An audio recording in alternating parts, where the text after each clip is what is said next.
ndetse na Bruce Melody bamaze iminsi rwose mu rugendo rw'akazi, by'umwihariko duhereye kuri Element niwe rwose uri gukora mitwe y'inkuru cyane. Uyu munsi urugendo rwe yarukomereje mu gitangazamakuru cya Trace East Africa, aho yari yakiriwe n'umunyamakuru bari kuvuga ku rugendo rwe ndetse rwa muzika ndetse nk'umuririmbyi ndetse nk'umuproducer, byose abigarukaho. Mu by'ukuri mu rugendo rwe rwa muzika yavuze uburyo umuziki umeze n'uburyo yawutangiye, ngira ngo ibyinshi yanabihishuye ku munsi w'ejo bwo yari kuri Kiss FM Kenya, ubwo yavugaga ku kuntu Kashe yagiye hanze, mu by'ukuri yari yituye umukunzi we bakaza gutandukana, akavuga ati reka nyumvishe n'isi yose kuko nayituye yigendeye. Uyu munsi rero nako ari ibintu yateguye, yongeye gutangaza ko nk'umuproducer hari abahanzi benshi bakomeye muri Nigeria ari gukorana nabo ndetse n'imishinga iri mu bubiko izajya hanze, by'umwihariko yahise akomoza kwitwa DJ Neptunes, arazwi cyane mu gihugu cya Nigeria, anaheruka mu gihugu cyacu cy'u Rwanda umwaka ushize. Yanavuze kandi ko yakoranye n'uwitwa Bayan, uyu nguyu yarazwi, yakoze indirimbo iba n'ikimenya bose, indirimbo yitwa Tata yarakunzwe cyane. Yavuze ko yakoranye n'uwitwa Oxlade wo mu gihugu cya Nigeria, ndetse yahise anahishura ko hari umushinga afitanye na Wizkid yamukoreye nk'umuproducer. Umunyamakuru bari kumwe rwose asa nk'utangaye cyane bitewe n'uburyo uyu muhanzi ari umuhanzi ukomeye cyane ku rwego rw'isi. Byaba ari byiza rero Element aramutse akoze ku ndirimbo ya Wizkid, kuko nawe byamwubakira cyane kuri kariyeri ye n'ubundi yo kuba umuproducer. N'urugendo rero akomereje mu gihugu cya Kenya, yatangaje ko nta kindi cyamujyanye usibye gushaka n'ubundi imikoranire n'abandi bahanzi bakomeye mu gihugu cya Kenya, ndetse akanajya mu bitangazamakuru akamamaza umuziki we arimo akoraho. Yanatangaje ko Nairobi awufata nk'umujyi w'umuziki, avuga ko rero ari iby'agaciro kuko ariho hantu ari gukorera uruzinduko rwe. Hanyuma rero ubwo mukuru we muri 155 AM yitwa Bruce Melody, nawe yakomereje urugendo muri Leta Zunze Ubumwe za Amerika. Abamukurikira babonye uburyo yasangije abamukurikira amashusho ubwo yari ari mu kiganiro gikorwa n'abanyamakuru uwitwa Kelly n'uwitwa Mark. Ni ibiganiro bibaho mu buryo bwa live, hari n'abantu baje kubireba. Wabonye Bruce Melody amaze kuririmbana na Shaggy indirimbo yitwa When She's Around, abantu bamwishimiye cyane. Bakora bimwe twakoraga turi abana duha abastari amakayi ngo badusinyire tuzatwaremo amasinyatire yabo. Wabonaga ko Bruce Melody yari umuntu ugira urugwiro kandi ugerageza kwisanisha n'ahantu ari akishimirwa.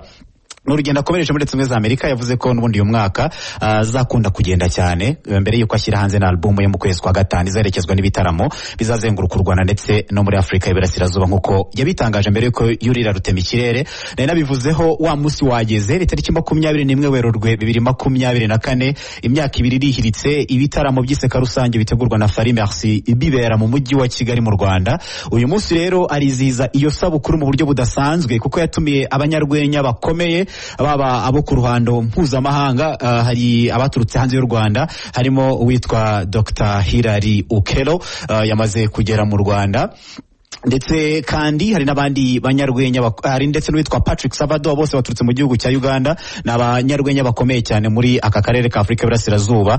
Uwitwa Kigingi ntabwo yabashije kuboneka, ni umunyarwenya wo mu gihugu cy'u Burundi, yagiye anaza mu Rwanda mu bitaramo bitandukanye, ndetse n'igihe cya Gens Comedy yigeze kukitabira asetsa abantu karahava. Uyu munsi ntabwo ari bubashe kuboneka rero ngo ku mpamvu ze bwite. Ariko kandi hari n'abandi banyarwenya bakomeye bo mu Rwanda, barimo uwahoze ari boss we, ubwo n'uwahoze ari boss wa Fari Merci witwa Arthur Nkusi cyangwa Rutura, arazwi cyane. Hari Patrick Rusine, hari Kiraman, hari abandi banyarwenya bakuriye muri Gens Comedy, barimo Mushumba, barimo abitwa ba Maviden Pazo ndetse n'abandi benshi ba Muhinde. Abo bose baraza gususurutsa abantu. Imyiteguro rero irakomeje, kuko ku isaha 12 ngo niho igitaramo kibuze kuba gitangiye.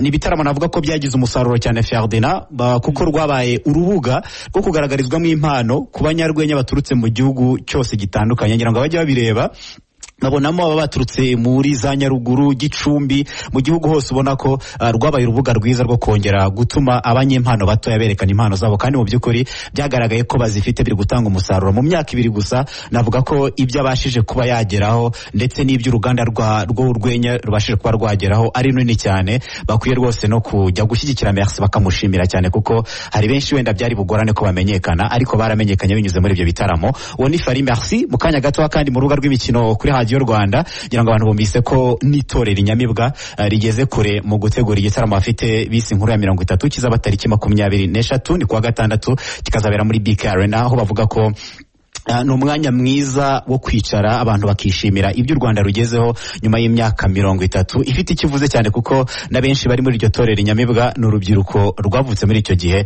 Rero bavuga ko ari igihe cyiza buri munyarwanda wese akwiye kuba yaza aho ngaho. Bafite target yo kuzuza arena, bavuga bati ko mbonye abikora ari umwe kuki twe tutabikora noneho turi itorero ndetse tunishimira aho u Rwanda rugeze. Ni igitaramo nacyo navuga ko kiri kugarukaho cyane inaha mu Rwanda. Hanyuma ku munsi w'ejo abantu babonye integuza y'iserukiramuco rizabera muri Leta Zunze Ubumwe za Amerika ku itariki 23 ndetse kugeza kuri 26 z'ukwezi kwa gatanu rikabera i Washington DC. Hanyuma abantu babonyeho abahanzi nyarwanda barimo witwa The Ben ndetse n'uwitwa Legion. Amaze imyaka 2 muri muzika ariko yishimiye cyane rwose kuba yaragaragaye kuri urwo rutonde ruho ibikomerezwa.